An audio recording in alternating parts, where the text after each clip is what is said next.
Agora está, né? Hoje o Josué e o Jonatas, até então. José já sabe os detalhes, isso, já sabe os detalhes direitinho, né? José é o único que pode na igreja que pode puxar a minha orelha, viu? E ele faz dominicalmente. Agora estamos? Amém. Que bom. Então há uma cruz a ser carregada.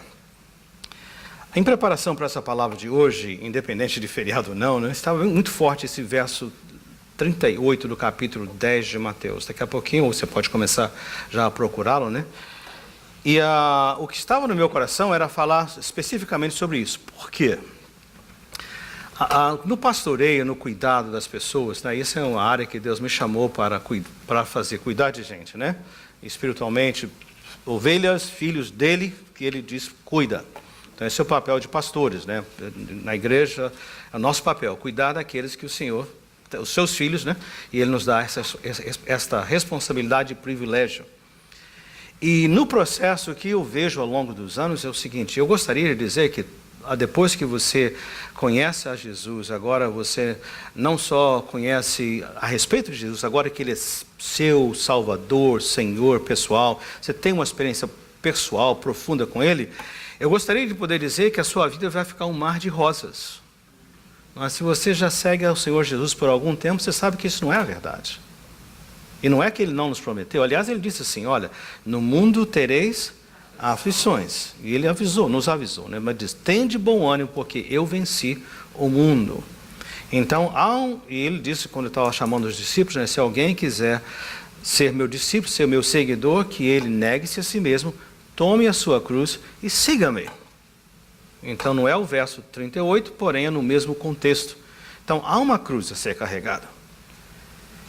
Porém, eu queria trabalhar somente nesse verso. Mas à medida que eu fui olhar, eu falei, vou olhar o contexto e tudo mais, estudando, eu não pude resistir, porque o capítulo 10 são 42 versos.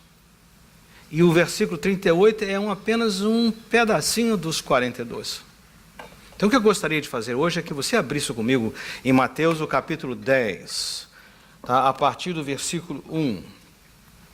E eu gostaria que você pudesse apreciar comigo a importância desses relatos que Deus tem para nós. Então fica com a Bíblia aberta, ou eletrônica, ou de papel, né? No capítulo 10 de Mateus, e nós vamos trabalhar alguns versos, vou apontar algumas coisas, e depois no final vou falar sobre o versículo 38, que é o recado que eu oro para que seja um motivo de conforto, de ânimo, de direcionamento para você que esteja carregando uma cruz nesse momento, ou nesse dia. Tá, com a sua Bíblia aberta aí, antes de que nós leiamos qualquer parte, eu vou apenas mostrar na tela daqui a pouquinho. Deixa-me fazer algumas afirmações.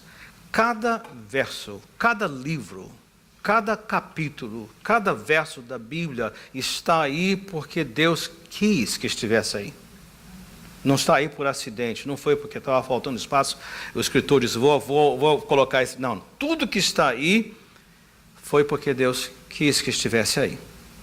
Se você está anotando, anote aí 2 Timóteo 3, 16 e 17. Eu vou ler, você não precisa abrir lá. Diz assim, aliás, eu tenho aqui na tela, né? Tenho, olha só, toda a Escritura, ou seja, livro, capítulo, versículo, tudo, toda a Escritura é inspirada por Deus e ela é útil para o ensino, para a repreensão, para a correção e para a instrução na justiça, para que o homem, esse homem é genérico, para que o ser humano, seguidor de Deus, Jesus, seja apto e plenamente preparado para toda boa obra, em todas as situações, todas as circunstâncias, estão aqui. Ou seja, tudo que está na Bíblia está aí para o seu benefício, para o meu benefício, na nossa caminhada espiritual. Então, vamos olhar para o capítulo 10 de Mateus nessa ordem, né? Se você está anotando também, o capítulo 42 do Evangelho de Mateus, ele está dividido em 4 partes. A primeira parte dos versículos de 1 até 5 é uma missão entregue aos discípulos, aos seguidores de Jesus. Olha, eu tenho uma obra para você fazer, 1 a 5. Aí depois do versículo 5 a 15, ele diz o seguinte, no curto prazo, eu vou dar algumas instruções, no curto prazo, olha o que vocês vão fazer. Depois do 16 até o 23, ele fala o seguinte, ao longo do prazo, mas ainda na vida daqueles primeiros, Então ele deu a ordem, depois ele falou instruções a curto prazo para aqueles que estavam ouvindo fisicamente, depois ele deu instruções do 16 ao 23 para aqueles que estavam ouvindo para um longo prazo que vai acontecer, e depois, a partir do versículo 25, ele está falando para todas as gerações, todos nós, você e eu. Então, obviamente, nós também vamos pegar os benefícios das instruções no início, porém, nossa parte vai a partir do versículo 25, e a cruz está aí, incluída também, para eles e para nós, né? Então ele diz assim, o que nós temos aqui? Então, o que tem para nós aqui? A primeira lição que eu pude ver é o seguinte, é que você está em uma jornada. Falando de férias, falando de feriados, né? Deixa-me fazer uma pergunta a vocês. Qual é a diferença entre um agente de viagem e um guia turístico? Qual a diferença entre um agente de viagens e um guia turístico? O agente vende a passagem, o ticket do Google. Não, um planeja e o outro faz. O agente te vende a passagem, diz o seguinte, você vai tal dia, você vai tal, te dá as indicações, você se vira, não é isso? Viagem. E o guia vai com você. Jesus, nosso Jesus, ele é um agente ou ele é um guia? Um guia. É uma jornada maravilhosa. Você pode andar nessa vida com Jesus ou sem Jesus. Mas se você está com Jesus, ele é um guia. Ou seja, ele não aponta o caminho, não. Ele é o caminho. Ele não diz, vai. Ele está com você. Aliás, ele prometeu assim, eu nunca te deixarei. Nunca. Até que essa história, esse mundo, se encerre. Então, o que nós vimos aqui, nós estamos em uma jornada. E essa jornada é muito especial. E nessa jornada, Jesus falou o seguinte, gente, nós vamos ter momentos maravilhosos, mas vamos ter momentos difíceis também. Por isso ele falou, né? Negue-se a si mesmo, toma a sua cruz e siga-me. Olha só o versículo número 1, diz assim, né? Chamando. E eu acrescentei essa cor no versículo primeiro, né? Chamando seus 12 discípulos. Então eu vou pegar só esse momento, falar sobre o chamando, né? Então ele chamando os seus 12 discípulos. Versículo 1, né? O que nós temos aqui?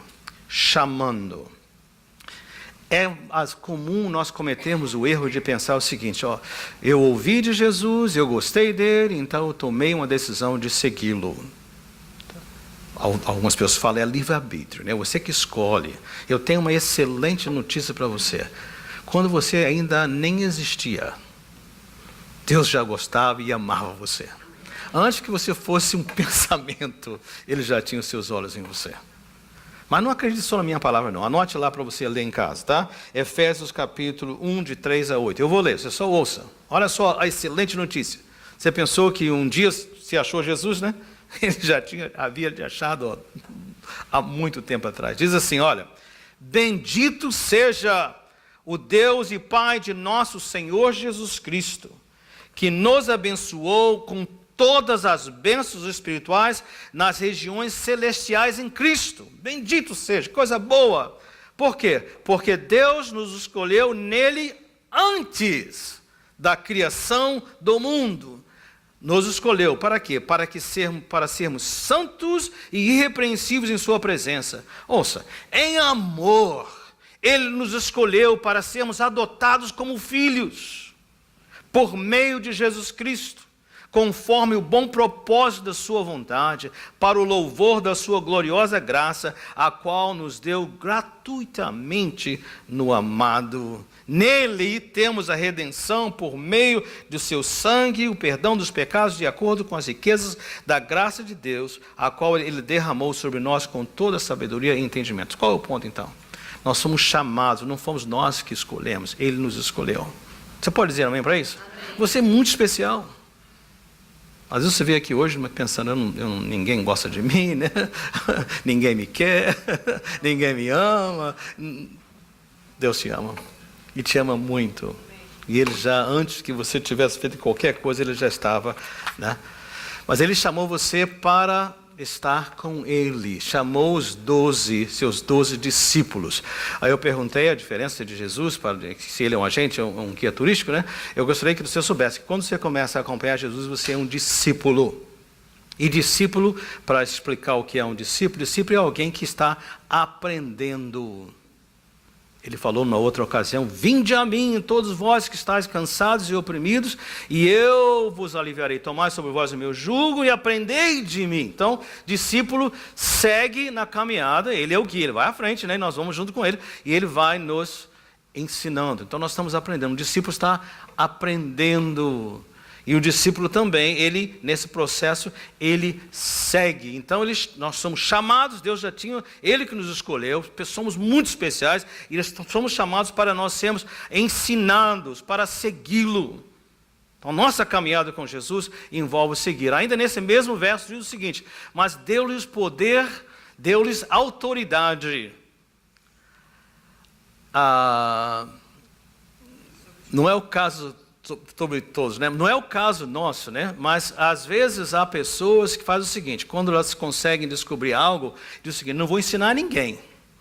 Às vezes até em profissão, né? Tem um segredo para fazer isso, então não vou deixar ninguém saber. Por quê? Enquanto você for o único que tiver controle daquilo, que acontece? Você tem um monopólio, né? E monopólio é que você é o único que pode fazer aquele trabalho. Então, me acompanha nessa ideia? E, às vezes, na questão do evangelho, a gente tem espero que não seja o caso de muitos, assim, não vou contar para ninguém, porque enquanto eu souber mais que todo mundo vai depender de mim, né? Preciso de uma coisa, tem que me chamar. Não é assim com Jesus. Ele abre, ele está dando toda a autoridade. Quando ele fala autoridade, ele está falando: estou lhe dando autoridade, estou lhe dando poder, você tem o direito, né? Então você não só é especial porque você foi escolhido e amado por Deus, você é especial porque ele está dizendo: tudo que eu posso, você pode. Tudo, toda a autoridade que o Pai me deu, eu dou para você também. Você está apreciando isso? Você pensou que você era ninguém, né? Você chegou aqui, já sabe que você é amado, agora você sabe que você tem toda a autoridade. Mas não depende de mim, pastor. Uau, o que eu estou vendo aqui, ele está dizendo que eu estou lhe dando toda a autoridade. E ele fala isso para nós, né? Agora, ele mencionou aqui, vai mencionar nesse texto também, que ele está dando autoridade, né, para expulsar espíritos imundos e procurar e curar todas as doenças e enfermidades, né? Expulsar espíritos imundos e curar todas as doenças e enfermidades. Por que isso, gente? Por quê? Porque você sabe, se você está nesse mundo das questões de saúde, das questões espirituais, daquilo que vai além do que nós podemos ver. Aliás, a palavra de Deus ela é tão boa para nós que mais tarde, você pode olhar em casa, Efésios 6:12 diz assim: a nossa luta não é contra seres humanos, carne e sangue, mas contra os poderes e autoridades, contra os dominadores desse mundo de trevas, contra as forças espirituais do mal nas regiões celestiais. Essa manhã eu estava ouvindo o testemunho de uma senhora no rádio, e ela falou uma coisa assim que me pegou falou tão profundo a mim. Ela disse: essa pessoa tem 9 filhos, e há uma vida bem equilibrada, né? Crentes bem equilibrados, mas está dizendo o seguinte: os filhos são adolescentes agora, vários dos 9 são adolescentes, e ela está dizendo: adolescentes têm essa característica mundial, né? Que não ouvem os pais, alguns melhores, outros piores, mas é uma fasezinha dura, não é isso? Difícil, né? E ela disse: eu aprendi que não é questão, eu estou trabalhando com algo, não é que as crianças estão possessas do... Não é isso não. Há um mundo espiritual em luta. A palavra de Deus fala que o espírito desse mundo, Satanás, ele cega o entendimento. Então a solução que ela estava dando é o seguinte: quando chega nesse impasse, sabe o que ela faz? Não grite com o menino, não fica maluco, não perde o controle. Também deve ter os seus limites. Mas ela diz: fale com Deus. Senhor, com a autoridade que o Senhor me colocou, Pai, eu oro pelo meu filho, oro pela minha filha, Senhor. Não são só as crianças, né? Pode acontecer conosco também, né? Mas a ideia de sabendo que nós não estamos lutando apenas com situações, mas com situações que vão muito mais além de nós, né? Mas você vai ver que no versículo próximo, e eu vou dar um pulo daqui a pouquinho, vai dizer o seguinte: até agora nós estávamos sendo chamados de discípulos, e agora ele estava falando, chamou os seus discípulos, né? E deu-lhes um encargo. Agora nós ouvimos no versículo número 2, esses são os nomes dos 12 apóstolos. Estou fazendo um teste com vocês, né? Então, agente de viagem, guia turístico, né? Discípulos, aquele que aprende, aquele que segue, e apóstolo. O que é um apóstolo? Ok, então os discípulos e apóstolos são a mesma coisa? Não. Então, o que são apóstolos?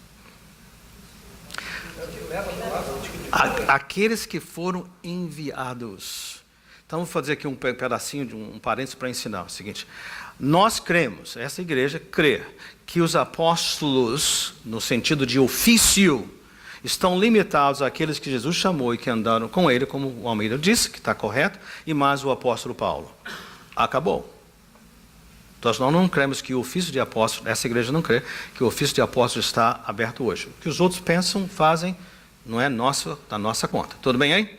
Então nós cremos. Porém, nós cremos que todo discípulo, ele começa seguindo a Jesus, ele começa aprendendo com Jesus e imediatamente ele é promovido, já recebe lá uma promoção para apóstolo, ou seja, ele envia. Ninguém foi chamado para ficar só aprendendo e seguindo e nunca ir na missão. Fala isso mais uma vez. Nós todos somos chamados para seguir a Jesus e acompanhá-lo e aprender com ele. Mas imediatamente somos enviados para falar. E nesse caso nós somos os apóstolos. Notou a diferença? Agora, quanto tempo de aprendizagem eu preciso ter antes de eu começar a falar das boas novas? Quanto tempo? Quantos meses? 2 meses. Alguém mais? Hã? Eu vou dar uma colher de chá a você 1 hora. Sabe por que 1 hora? Porque em Marcos capítulo 5, lembra-se que havia um jovem endemoniado. Ele tinha tantos demônios que foi chamado uma legião, né? E deviam ser muitos demônios, porque quando Jesus chegou e repreendeu os demônios naquela vida, perguntou, qual é o seu nome? Legião, porque somos muitos. Aí os demônios perguntaram, não manda a gente para o inferno, não, deixa a gente entrar na vida desses porcos, não foi? Lembra? No corpo daqueles corpos. E haviam quantos porcos ali? 2.000. E os demônios deixaram aquele indivíduo, foram para aqueles 2.000 porcos, eles se lançaram no despenhadeiro e morreu todo mundo, né? Então, aquele jovem que estava lá antes se destruía, né, e se machucava, e ninguém conseguia aguentar. Agora, quando chegam seus familiares e amigos, né, todo mundo chega ali, como é que eles encontram? Sentado, no seu senso, vestido. Ele andava nu, né, todo machucado, agora ele estava sentado, vestido, né? Então, ele disse, Jesus, eu quero segui-lo, quero ser seu discípulo. Jesus falou, de jeito nenhum. O que você vai fazer? Vai para sua casa e conta para eles o que Deus fez com você. Então aquele moço teve quanto tempo? Vamos dizer 1 hora talvez. Mas eu não sei o que fazer. Uma vez Jesus curou um cego de nascença. E aí ficou aquela briga, né? Que foi, quem é que foi? O cego falou o seguinte, olha, uma coisa eu não sei. Se Jesus é Deus, não é, se é profeta, não é, eu não sei. Mas uma coisa eu sei. Eu era cego e agora vejo. 5 minutos. Notou? Eu fico feliz, né? Eu vejo o Francisco, né, atrás do sobrinho, depois não sei os outros, daqui a pouco está a vizinhança inteirinha, né? E você está aqui, a Adriana, com as colegas de trabalho. Gente, eu quero crer, né, que isso é fruto do fato que eu achei algo bom. Vem ver. Esse é o enviar. Eu encontrei aquele que tem palavras da vida. Não é a igreja, nem o pastor, nem fulano. É o Senhor Deus. Porque Ele te chama para uma caminhada que vai te levar a um bom final. Vida eterna. Siga-o. Eu vejo a Nilf tem sido campeã nisso aí, né, Nilson? Tem uma curriola de gente, né? Um punhado de gente que estão aqui na igreja. Nós vimos domingo passado na questão dos novos membros, né? Rapidamente, então, nós estamos numa caminhada, gente, muito especial, mas também você recebeu instruções claras. Eu quis apontar para você poder olhar na sua casa. Por exemplo, versículo de número 5, desculpa. Jesus enviou os 12 com as seguintes instruções. Não se dirijam aos gentios, nem entrem em cidade alguma dos samaritanos. Ou seja, não vão aos estrangeiros. Antes dirijam-se às ovelhas perdidas de Israel. Eles estavam em Israel, né? Dizendo, vão somente aqueles que estão neste país. Jesus era assim, anti-samaritano, anti-estrangeiros? Não. Qual a lição que nós temos aqui nesse texto? É que antes de nós irmos falar com os outros, onde que nós precisamos começar? A nossa casa. Começa em casa. Ah, pastor, é tão difícil, é mais fácil falar com as pessoas de fora, né? Eu concordo que às vezes é mais fácil falar com os de fora. Então ore, Senhor, me ajuda, Pai. Ilumina o nosso lar. Aquela presença, Pai, traz, me ajuda, fala comigo aqui. Você tem autoridade, lembra? Você tem o poder, você tem o direito de fazer isso. Começa aí, né? E ele diz o seguinte, olha, quando vocês forem, não falem qualquer coisa, digo, gente, o reino de Deus está próximo, há uma nova ordem, há um lugar prometido, há um céu, uma vida eterna, e é o caminho de entrada é através do arrependimento. Você vai ser perdoado em Cristo Jesus. Agora, se nós chegarmos e encontrarmos pessoas enfermas, se nós encontrarmos pessoas que estão mortas, se encontrarmos leprosos, pessoas que estão doentes, pessoas que estão possessas, o que nós vamos fazer? Ah, coitadinho, que pena, vamos embora, né? É isso que ele tem que fazer? Não, o que ele disse? Curem. Ah, mas eu não posso. Mas eu lhes dei a autoridade. Eu deixo você lutar com o significado desse aí. Cure os enfermos. Ressuscitem os mortos. Curar os leprosos. Os leprosos daquele dia eram como câncer nos dias de hoje, né? Alguma coisa incurável. Aliás, aqui na hora do abraço, né? Estava orando com a Lia, né? Que a Lia está totalmente cancer free, não é isso? Amém? Totalmente. Benção. Então, em nome do Senhor Jesus. E não deixa essa questão de que o que é assim mesmo. Não, nada assim mesmo. Então, quando nós estivermos indo, vamos fazendo isso, né? E ele disse também, vocês receberam de graça, deem também de graça, gente. Não tem que ter retorno disso aí, não. Isso aqui não é com fins lucrativos, não. E também, não leve nem ouro, nem prata, nem cobre em seus cintos. Não leve travel light. Sabe o que é isso, né? Travel light. Tem gente que vai viajar, vai passar 3 dias, levam 4 malas enormes, né?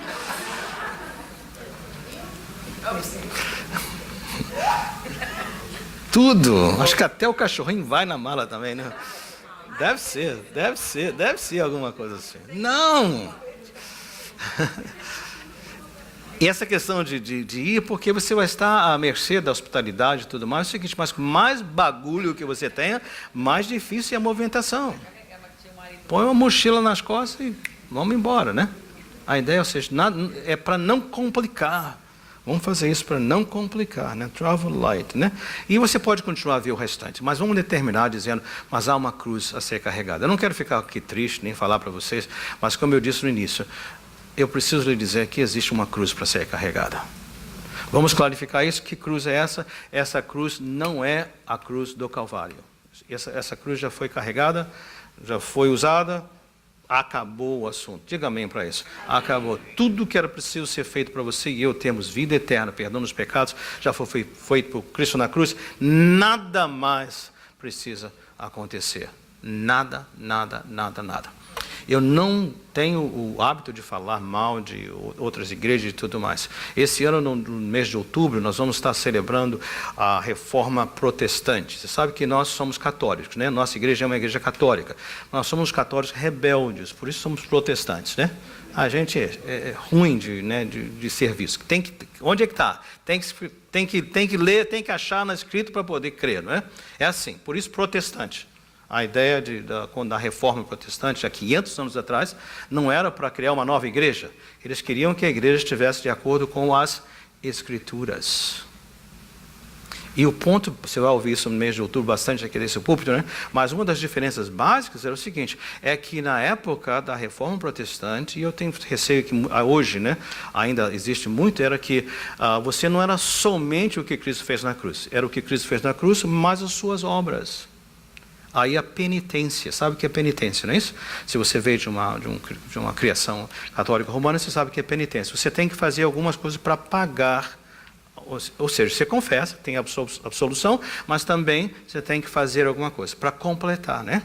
E depois acrescenta a ideia do purgatório também, que se você não der conta aqui nessa terra, que a sua dívida é tão grande que você não pode fazer penitência suficiente, alguém pode fazer por você depois no purgatório, né? Isso parece bonito, gente, mas é contrário ao fato de que na cruz Jesus falou, está consumado. O véu que separava já não separa mais.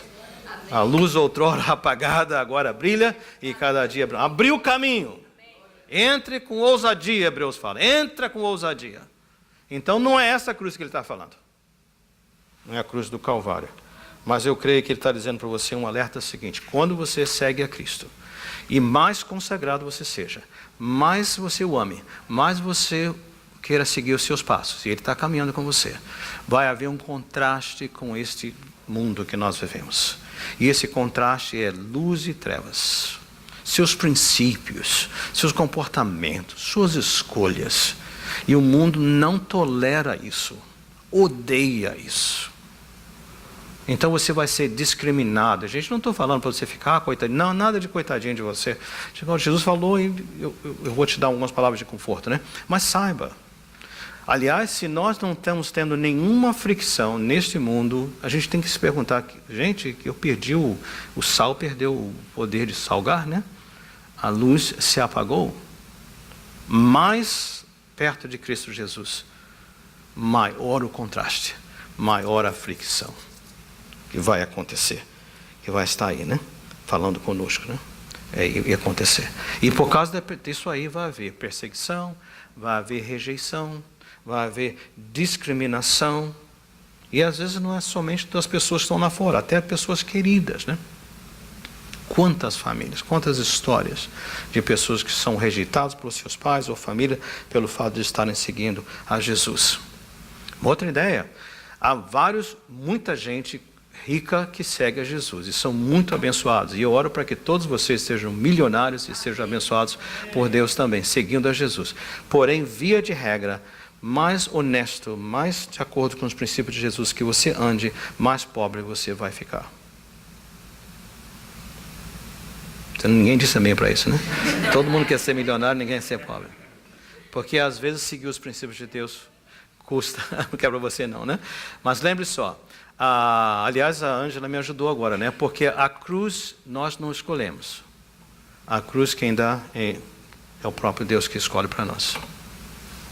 Então a cruz de um pode ser de outro, cada um de nós tem uma cruz diferente. Tá? Que às vezes o Senhor disse, olha, eu escolhi você para se dar. E acabou. Você não vai nunca acumular. E aí, agora? Graças a Deus, Senhor. Escolhi você para ser uma pessoa cheia de posses, de bens, para ajudar muita gente. Graças a Deus, Senhor. Notou isso? Então pode ser nesse sentido também, né? Então nesse caminho, né, que eu vou estar, eu posso também estar. Essa cruz pode ser a questão dos efeitos da natureza pecaminosa, né? Com a qual nós vivemos. Que natureza é essa? Onde pessoas participam de tragédias, situações terríveis. A gente ouve nas notícias, né? Eu sei que é todo tipo de crime, todo tipo de problema, né? Vocês ouviram aqui na cidade do Bronx, na cidade de New York, do Bronx, né? Lá no borough do Bronx, né? Esse hospital, que um médico, né? Um ex-médico entrou. Eu fico pensando o seguinte, aparentemente, né, a médica que foi morta por esse indivíduo, ela não era para estar naquele andar naquele dia. Por alguma coisa que alguém faltou, ela foi escalada para estar naquele andar e ela foi a pessoa que foi morta por aquele indivíduo, né? Tragédias. Agora imagina a família dessa pessoa. Como é que você lida com o fato de que sua mãe, sua esposa, né, sua irmã, foi morta por alguma coisa sem nenhum sentido? Como se explica isso? Talvez a sua cruz seja esse mundo, ou talvez enfermidade, gente. Não seria bom que fosse assim, gente? Olha, crente não fica doente, crente não envelhece, crente não, né? Não seria bom isso? Oh, coisa boa. Não engorda. Não seria bom isso? Top de linha. Quando está chovendo, a chuva molha os incrédulos, mas o crente anda no sol. O crente tem praia o ano inteiro, né? Não neva, não tem frio, o pneu não fura e não está mais, né? Seria bom? Oh.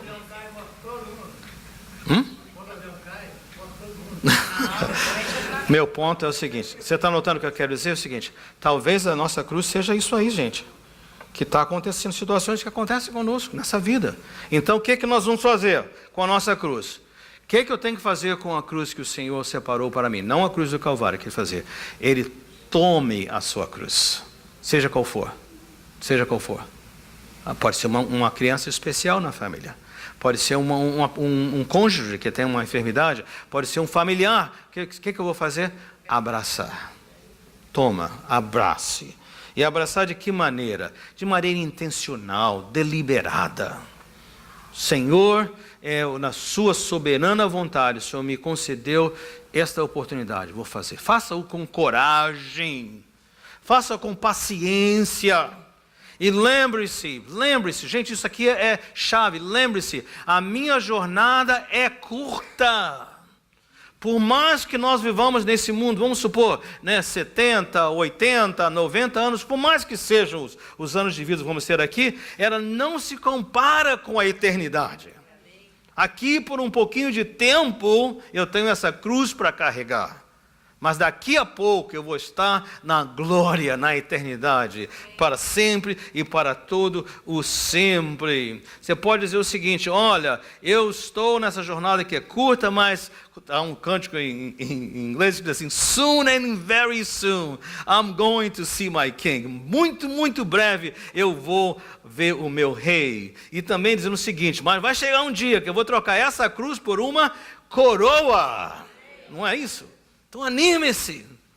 Hoje é cruz, daqui a pouco vai virar coroa. Anime-se com isso. Então seus pensamentos devem estar pensando assim: e sim, ela machuca, mas ela me santifica. É duro, mas ela está me santificando, me fazendo uma pessoa melhor. Eu estou colocando meus olhos mais e mais. Agora, gente, quem é que pode? Quem pode me separar do amor de Deus? Nada. Isso não é negar o óbvio. É saber, eu sei em quem eu tenho crido, e eu sei que Ele é poderoso para guardar o meu tesouro até o dia final. Então, meus pensamentos têm que estar assim, gente. Jesus falou assim: quem não toma a sua cruz e não me segue, não é digno de mim, ou de ser meu discípulo. Ele está dizendo o seguinte: já que é assim, eu quero ser um discípulo de Jesus, eu quero segui-lo, eu quero andar com esse que disse que nunca me deixará. E se a cruz é a condição, ela não é opcional, né? Eu não posso segui-lo sem cruz, não é isso? Então, Senhor, que venha a minha cruz. Você pode dizer amém para isso? Venha a minha cruz, né? Outra coisa que deve ocupar minha mente: a graça de Deus nunca falha. 1 Coríntios 10, 13 fala assim: o Senhor não vos deixará tentar além do que podeis suportar.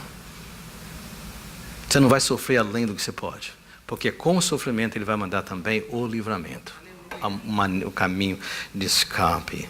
Vai sempre o desafio vai ser igual, o peso da cruz vai ser igual o tamanho da graça que Deus vai lhe dar, né?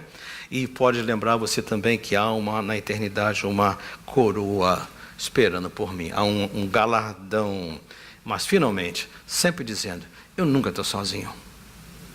Nunca estou sozinho. Jesus está comigo. Ele nunca me deixará. Eu não sei onde você está hoje, mas eu quero pedir a Deus que Ele anime o seu coração. Você está numa jornada. Você tem um papel a fazer. Abra a boca, não cale-se. Okay? 1 hora de conversão, um minuto de experiência com Deus. Talvez sua única mensagem é a seguinte: eu era cego, agora eu vejo. Estava perdido, agora fui achado. Louvado seja o nome do Senhor. Anima-se. Estamos nessa caminhada. Abra sua boca. Mantenha o seu foco nele, porque há uma coroa esperando para você na glória. Amém? Se você nos visita, talvez isso seja coisa nova para você. Se queria saber mais de como caminhar com esse Jesus, procure-nos. Com muito carinho nós vamos falar com vocês. Vocês podem vir rapidamente. Em nome de Deus. Deixe-me orar enquanto o grupo está vindo, né? Pai querido, eu quero te louvar, Senhor, pela vida desses nossos queridos que estão aqui hoje. Que bênção, Deus, que vieram aqui louvar o Senhor nesse dia. Que esse fim de semana, os seus afazeres, seus passeios, o restante dos dias de feriado sejam muito abençoados, cheios da Tua presença, Senhor. Eu oro, Pai. Mas, Senhor, que hoje aqui caminhadas sejam reforçadas com o Senhor. Ânimos sejam levantados com o Senhor. Porque nós estamos diante do Senhor, queremos nos derramar diante de Ti e dizer: ah, Pai, queremos segui-lo. Ah, Jesus, mostra-nos o caminho, recebe as nossas vidas, em nome de Jesus. Amém.